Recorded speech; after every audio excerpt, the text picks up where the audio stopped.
आई जी पारोगे? हाँ, पारोगे इसको? पार लोगे? लेकिन छात्रों का जो आंदोलन रांची में देखने को मिल रहा है वो उनका लोकतांत्रिक अधिकार है, वो करना चाहिए उन्हें। लेकिन उस आंदोलन को पूरी तरह से मिसगाइड और मिसलीड करने का काम भारतीय जनता पार्टी कर रही है। इस राज्य में कोई जनाधार उनका है नहीं। छात्रों के आंदोलन में ही घुसपैठ करके और इस तरह की बातें सामने आई हैं, कल भी देखने को मिला। और वही असामाजिक तत्व कहीं न कहीं इन छात्रों के आंदोलन को बदनाम करने का भी प्रयास कर रहे हैं। भारतीय जनता पार्टी पूरी तरह से राज्य में कहीं कोई इनका न नेता है न कोई नीति है, और नीयत तो जग जाहिर है।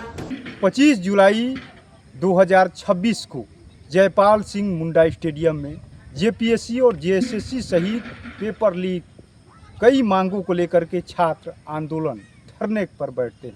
उसके बाद से सरकार से सकारात्मक वार्ता नहीं होने के बाद 10 अगस्त को विधानसभा घेराव का ऐलान करते हैं। इस बीच झारखंड विधानसभा का मानसून सत्र भी चल रहा होता है, लेकिन छात्रों को रोकने के लिए कई बैरिकेटिंग लगाई गई। यहाँ की तक की कहे कि जाली वाले यानी कटीले तार भी लगाए गए, लेकिन छात्र रुके नहीं और इस परिसर तक पहुँच गए।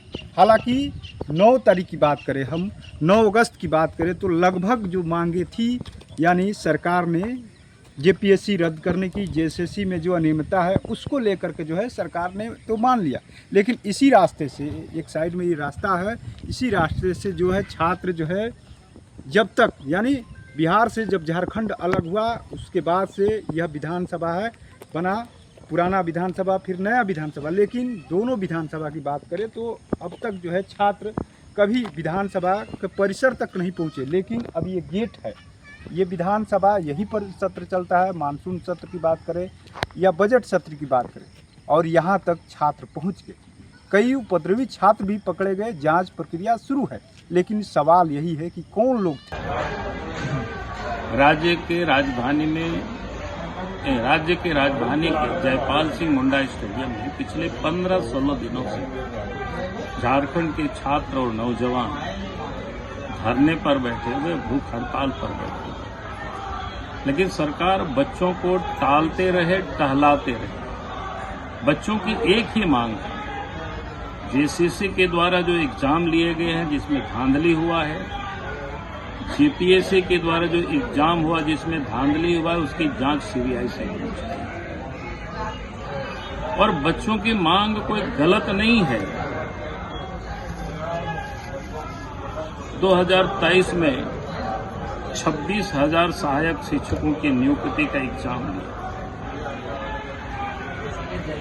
और झारखंड कर्मचारी चयन आयोग ने एक बार में रिजल्ट नहीं दिया। सुप्रीम कोर्ट के कहने पर भी पार्ट में रिजल्ट दिया और आज तक बच्चे बेचारा भटक रहे हैं। पार्ट में रिजल्ट देने का मतलब ही होता है सरकार को, यानी उन अपराधियों को बचाना, उन दलालों को बचाना, जिन लोगों ने सर्विस को बचाना।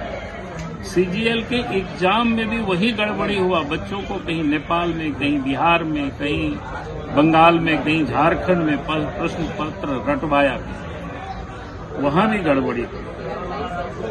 पीजीटी की जो माध्यमिक शिक्षक की नियुक्ति, वहां भी घोटाला, वहां भी रिजल्ट को पार्ट में निकाला गया। उत्पाद विभाग में सिपाही की भर्ती में पहले तो दौड़ में 17 या 19 बच्चे मर गए, फिर बाद में जो एग्जाम भी कराया उसमें भी घोटाला हुआ। तमाड़ में क्वेश्चन पेपर रटवाया जा रहा था, ये भी पकड़ में आया था।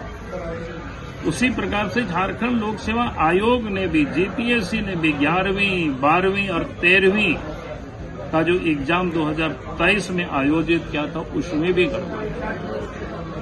उसमें तो झारखंड की कम बच्चों का बहाली हुई, झारखंड से बाहर के बच्चों का दिखा दिया, क्योंकि सब पैसे दे करके हुआ। सरकार ने कहा था कि जेपीएससी का मेंस जो एग्जाम होंगे उसकी जो कॉपी होगा बच्चों का, उस सबको ऑनलाइन हम डाल देंगे ताकि कोई भी बच्चे देख सकता है, लेकिन सरकार ने उसे भी ऑनलाइन में नहीं डाला, यानी वहां भी सबको धोखा दिया।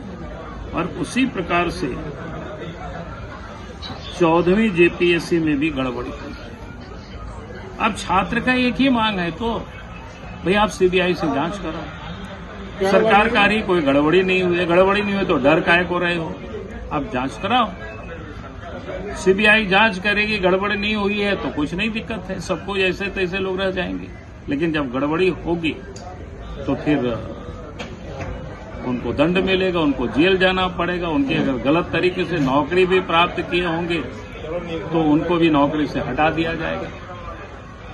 इस प्रकार की घटना पश्चिम बंगाल में हो चुका है। सुप्रीम कोर्ट में मामला गया था और थोड़े मोड़े नहीं, शायद हमको याद अगर होगा तो 26,000 से अधिक कहीं शिक्षकों की जॉब चली गई। तो अगर गलत तरीके से पैसे लेकर के लोगों ने अगर जॉब प्राप्त किया तो उनकी नौकरी जाएगी। जिन लोगों ने इस गड़बड़ी में शामिल हुआ, पैसा लेकर के लोगों को जॉब दिया है, वो सारे लोग भी जाएंगे। फिर हेमंत सोरेन को अगर लगता है कि कहीं गड़बड़ी नहीं हुई है तो फिर बिना विलंब किए छात्र को, नौजवानों को, झारखंड वासियों को आश्वस्त करना चाहिए कि हम सीबीआई से जांच कराने को तैयार हैं। देखिए, छात्रों का जो आंदोलन रांची में देखने को मिल रहा है वो उनका लोकतांत्रिक अधिकार है, वो करना चाहिए उन्हें। लेकिन उस आंदोलन को पूरी तरह से मिसगाइड और मिसलीड करने का काम भारतीय जनता पार्टी कर रही है, क्योंकि इस राज्य में कोई जनाधार उनका है नहीं। छात्रों के आंदोलन में ही घुसपैठ करके और इस तरह की बातें सामने आई हैं, कल भी देखने को मिला। और वही असामाजिक तत्व कहीं न कहीं इन छात्रों के आंदोलन को बदनाम करने का भी प्रयास कर रहे हैं। तो भारतीय जनता पार्टी पूरी तरह से राज्य में कहीं कोई इनका न नेता है, न कोई नीति है, और नीयत तो जग जाहिर है। तो छात्रों के आंदोलन को कहीं न कहीं ये मिसगाइड करना, सिर्फ यही इनका काम रह गया है। और जनता और छात्र भी इन्हें पहचान चुके हैं। बहुत जल्द इन्हें आंदोलन से बेदखल करेंगे छात्र, ये मुझे लगता है। जहाँ तक स्टूडेंट्स ने एग्री किया है, जहाँ तक वो पीसफुल तरीके से वो मार्च करेंगे, वहाँ तक कोई भी इस तरीके की लगातार 3 दिनों की मैराथन वार्ता के बाद बहुत सारे बिंदु ऐसे थे, बिंदुओं पर सरकार ने बड़ी उदारता दिखाते हुए कल के प्रस्तावित आंदोलन को, बच्चों को आंदोलन से न करने का प्रयास किया। लेकिन ये बड़ा दुर्भाग्यपूर्ण रहा कि तमाम प्रयासों और कोशिशों के बाद भी बच्चे पूरी तरीके से सहमत हैं। अगर बिंदुवार चर्चा मैं करूं तो जो जिन बातों पर लगातार इन 3 दिनों के अंदर में चर्चा हुई है, उसमें प्रमुख बिंदुओं को 3 भागों में बांटा गया है। पहला बिंदु जांच से संबंधित था, दूसरा बिंदु संदिग्ध परीक्षाओं के कैंसिल करने या रद्द करने से संबंधित था, और तीसरा बिंदु रिफॉर्म्स का था कि जिन चीजों के चलते एसओपी के वजह से या जिन त्रुटियों के चलते या परिस्थितियां उत्पन्न हुई थी, उन परिस्थितियों को इस तरीके से करके समाधान किया जा सके। सबसे पहला जो विषय जांच का था,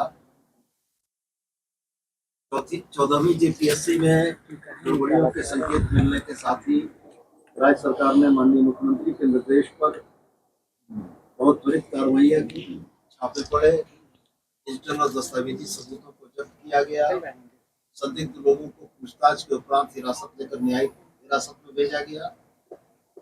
अलावे जेपीएससी के अध्यक्ष और तमाम सदस्यों का इस्तीफा भी।